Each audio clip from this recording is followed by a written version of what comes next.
Hello বন্ধুরা, welcome to my channel W mac tuition. আশা করি তোমরা সকলে ভালো আছো ও সুস্থ আছো। আজকে আমি আমি আজকে আমি ওয়েস্ট বেঙ্গল বোর্ডের অষ্টম শ্রেণীর কোর্সের দেখি 12 এবং পৃষ্ঠা নম্বর 118 এর অঙ্কগুলো নিয়ে তোমাদের সঙ্গে হাজির হয়েছি। আমি চাইবো তোমরা ভিডিওটি কোথাও স্কিপ না করে পুরোপুরি দেখবে এবং আমার চ্যানেলে যারা নতুন ভিডিও দেখছো তারা সাবস্ক্রাইব করো, পাশে থাকা নোটিফিকেশন বেল আইকনটি ক্লিক করে সঙ্গে থাকো। চলো আমরা আজকের ভিডিওটি শুরু করি। দেখো, প্রথমে 1 নম্বর অঙ্কটা লেখা আছে 36 লিটার ডেটল জল তৈরি করলাম যাতে জল ও ডেটলের পরিমাণ 5:1। ওই ডেটল জলে আর কতটুকু ডেটল মেশালে জল ও ডেটলের পরিমাণ 3:1 হবে।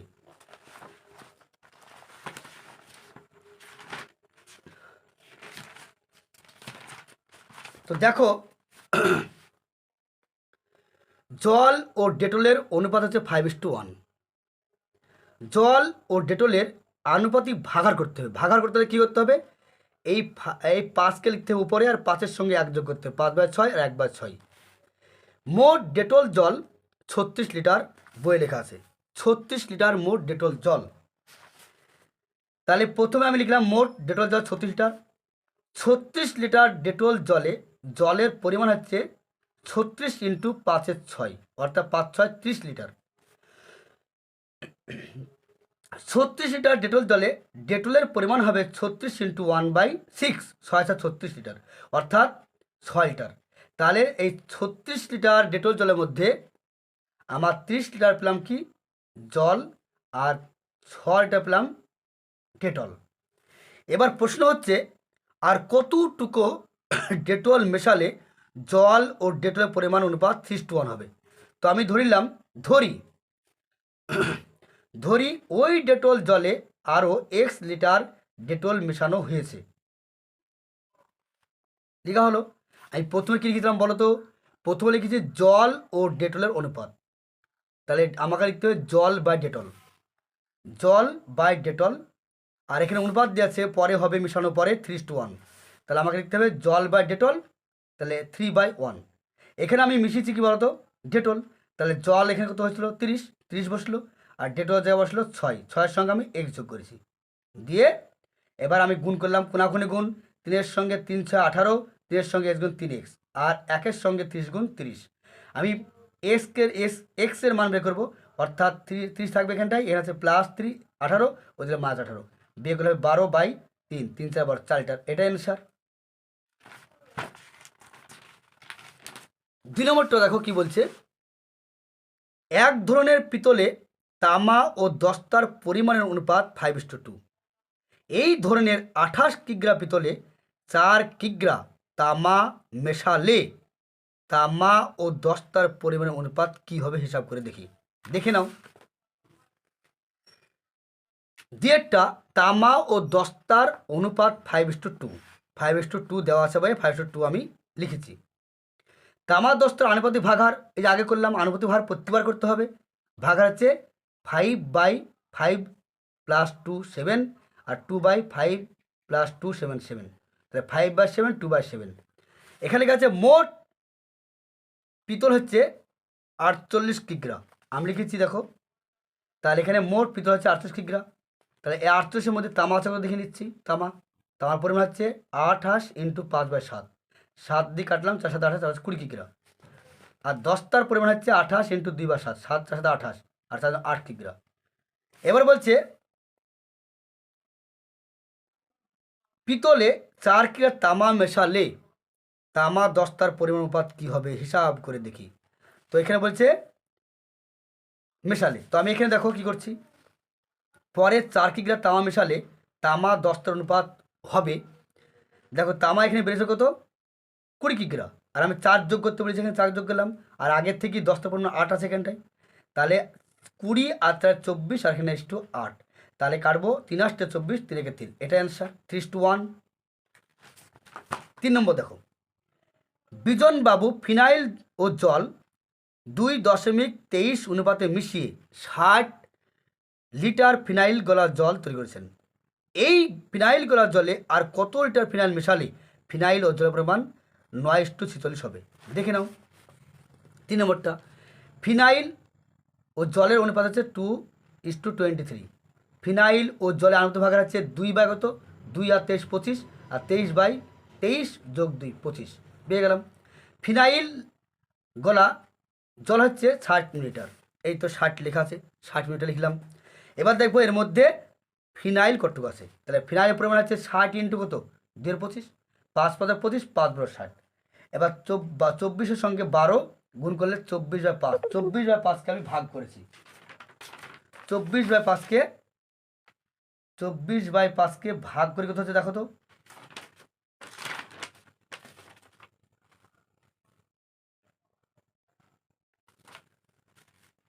24কে 5 দিয়ে ভাগ করলে হবে 4 5 20, 4 নামবে 10 মধ্যে একটা 0, 5 40, 4:8, 4:8 পেয়ে গেলাম।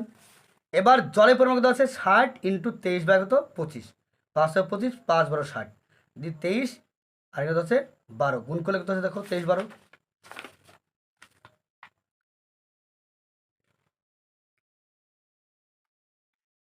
এই তো 12-র সঙ্গে 23 গুণ করলে হবে 3 2 6, আর 3 একে 3 একে 3, 2 2 4, 2 একে 2, তাহলে হচ্ছে তোমার 6 7 276।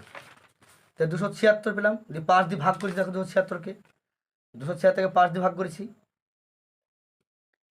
আচ্ছা,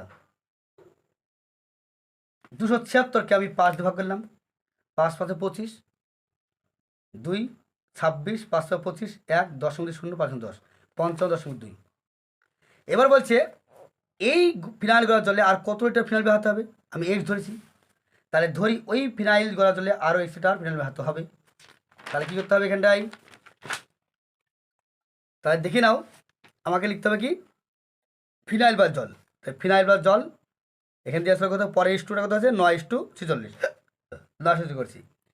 এবার আমি গুণ করেছি দেখো, আমাকে মিশাতে হবে ফিনাইল, তাহলে ফিনাইলের সঙ্গে এক যোগ করেছি। তাই 46-এর সঙ্গে এটা গুণ করলে হবে 220.8, আর 0-এর সঙ্গে এর গুণ 46x, আর 52.2কে 9 গুণ করলে হবে 496.8, 496.8। তাহলে এক্সের মান বের করবো, এক্স থাকবে এখানটায় 496.8, এখানে আছে প্লাস, হয়ে যাবে মাইনাস। এবার বিয়োগ করে কত হয়েছে 496.8 থেকে 220.8 বাদ, তাহলে 0 7 6 7 276, 276 পেয়ে গেলাম। এক্স সমান 276কে 46 দিয়ে ভাগ 6টার, এটা উত্তর। 4টা দেখে নাও। আমি না ভাবি 7.1 অনুপাতে বালি সিমেন্ট মিশিয়ে একটা মশলা গাঁথনি তৈরি করেছেন, কিন্তু গাঁথনির কাজ শেষ হয়ে গেলে দেখালো যে এখনও 72 গ্লাস মশলা রয়ে গেছে। ওই মশলায় আরও কিছুটা সিমেন্ট মিশিয়ে বালি সিমেন্টের পরিমাণ অনুপাত 6:1 করে মশলা তৈরি করা হলো। তিনি কত কি গ্লাস সিমেন্ট মিশিয়েছিলেন? প্রথমে লিখব বালি সিমেন্টের অনুপাত। দেখো, বালি ও সিমেন্টের অনুপাত আছে 7:1। তা বালি ও সিমেন্টের আনুপাতিক ভাগারটা তোমরা আগে দিয়েছো, যে এটা লিখতে হবে, লিখে এর সঙ্গে যোগ করতে হবে। তাহলে 7/8 আর 1/8। মোট মশলা কত আছে, মোট মশলা আছে 72 কিগ্রা। তাহলে 72 কিগ্রা থাকলে এর মধ্যে বালির পরিমাণ কত, 72 ইন্টু 7 8, 8 9 72, 7 9 63 কিগ্রা। সিমেন্টের পরিমাণ কত, 72 ইন্টু 1 8, 8 9 72, 9 কিগ্রা। এবার দেখো কী বলছে, তিনি কত কিগ্রা সিমেন্ট মিশিয়েছেন। ধরি তিনি পরে x কিগ্রা সিমেন্ট মিশিয়েছিলেন। তাহলে আমার এখানে কি বলছে, প্রধান প্রশ্ন হচ্ছে বালি আর সিমেন্ট। তাহলে বালি বা সিমেন্ট লিখলাম, আর পরে অনুপাত কী হয়ে বেরিয়েছিল 6:1। তাহলে আমি করলাম কি, এখানে 6/1 করলাম। তাহলে আমি কী মিশিয়েছি বলতো, এক্স মিশিয়েছি। কী মিশিয়েছি, সিমেন্ট মিশিয়েছি, সিমেন্ট। তাহলে সিমেন্টের সঙ্গে এক্সটা যোগ হবে। তাহলে বাড়ির পরিমাণ কত বেরিয়েছিল এখানটায় 63 কিগ্রা।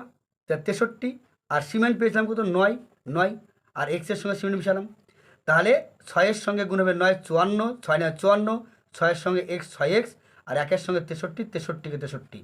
আমি এক্সের মান এদিক করবো 6x, আর এদিকে আছে প্লাস 54, ওদিকে -54।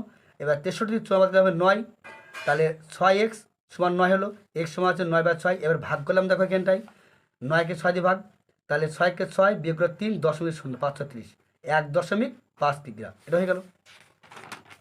নেক্সট কোয়েশ্চেন 5-এরটা। এক ধরনের জার্মান সিলভারে তামা দস্তা ও নিকেলের পরিমাণ মতো আছে 4:3:2। এই ধরনের 54 কিগ্রা জার্মান সিলভারে আর কত কিগ্রা দস্তা মিশালে সেই পরিমাণ অনুপাত 6:5:3 হবে? হিসাব করে লিখি, দেখে নাও। তাহলে পয়েন্ট আছে 3টি। কী কী আছে বলতো? এখানটায় আছে আমার এখানটায় দস্তা তামা দস্তা নিকেল। আমি লিখেছি তামা, দেখো তামা দস্তা ও নিকেলের অনুপাত 4:3:2। এবার তামা দস্তা ও নিকেলের আনুপাতিক ভাগ হচ্ছে 4/4 আর 3 7 আর 2 9, 4/9 আর 3 এখানে থাকবে 4 আর 3 7 আর 2 9, 2/9 হয়ে গেল। মোট তামার পরিমাণ আমরা জানি এখানে মোট জার্মান সিলভার আছে 54 কিগ্রা। তাহলে 54 কিগ্রার মধ্যে তামা কত আছে দেখে নেব। তামার পরিমাণ 54 ইন্টু 4-এর 9, 6 9 54, তাছাড়া 24 কিগ্রা। দস্তা পরিমাণ হবে 54 গত 3-এর 9, 6 9 54, 318 কিগ্রা। নিকেলের পরিমাণ হবে 54 ইন্টু 2/9, 9 6 9 54 দিয়ে হবে 12 কিগ্রা। এখানে বলছে দেখো ওই জার্মান সিলভারে আর কত কিগ্রা দস্তা মেশালে। কি মেশাবো বলো তো? দস্তা কত কিগ্রা, যেটা উত্তর চাইবে কত কিগ্রা দস্তা সে ধরবো আমি এক্স। তাহলে লিখবো এখানটায় ধরি এক্স কিগ্রা দস্তা মেশাতে হবে। কোশ্চেনটা উত্তর দিয়ে ফেললাম। এবার চেয়েছে এর মধ্যে এই 3টি অনুপাত কী বলতো? এটা হচ্ছে তামা, এই যে তামা, এটা হচ্ছে দস্তা, এই দস্তা, এটা নিকেল, অর্থাৎ এই 3টি পয়েন্ট দেওয়া আছে এখানে। তো আমি যদি ভাবি তামা বা দস্তা করবো, তাহলে 6/5 করতে হবে। আর যদি ভাবি যে আমি দস্তা বা নিকেল করবো, তাহলে 5/3 করতে হবে। তো আমি প্রথমেই কাজ করি তামা বা দস্তা। তাহলে তামা বা দস্তা করলাম, আর এখানে হবে 6/5, মানে এখানে 6/5 লিখতে হবে। তামার দস্তা, এটা তামা লিখলাম কত? 24 কিগ্রা এখানটায়। আর দস্তা আছে 18 কিগ্রা। আমি কি মিশিয়েছি বলতো? দস্তার সঙ্গে এটা যোগ হবে, তাহলে 18 + x। এবার 6-এর সঙ্গে 18 গুণ, 6-এর সঙ্গে 18 গুণ 6 18 108, 6-এর সঙ্গে s গুণ 6x, 5-এর সঙ্গে 24 গুণ 5 24 120। এবার আমি কী করবো? এক্সটা রাখবো বাম দিকে, তাহলে 120 এই সমান্তরাল ডেভেলপ করলে কী হবে? 108 আছে প্লাস 108 গেলে -108, 6x। 120 থেকে 108 বাদ, 120 থেকে যদি আমি 108কে বাদ দিই, তাহলে হবে কত? 12 হয়ে গেল। এবার এক্সের মানটা হচ্ছে 12, আর এই যে এক্সের সঙ্গে আছে 6, এটা সহগ, এর মাঝে গুণ চিহ্ন আছে, তাহলে এটা ওই দিক গেলে হবে ভাগ, নিচে চলে যাবে 12 দিকে গেলে। এটা হচ্ছে অ্যান্সার।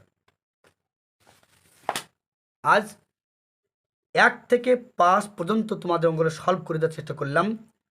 আমি আশা করি তোমরা ভালোভাবে বুঝতে পেরেছো। তোমরা আমার এই ভিডিওটিকে লাইক করে দেবে, শেয়ার করবে, কমেন্ট করবে, এবং তোমরা কমেন্ট করলে, লাইক করলে আমার ভিডিও বানাতে সুবিধা হবে। আশা করি তোমরা ভালোভাবে বুঝতে পেরেছো। পরবর্তী অঙ্কগুলি আমি সামনের দিন সলভ করার চেষ্টা করব। এই বলে আমার ভিডিওটি শেষ করলাম।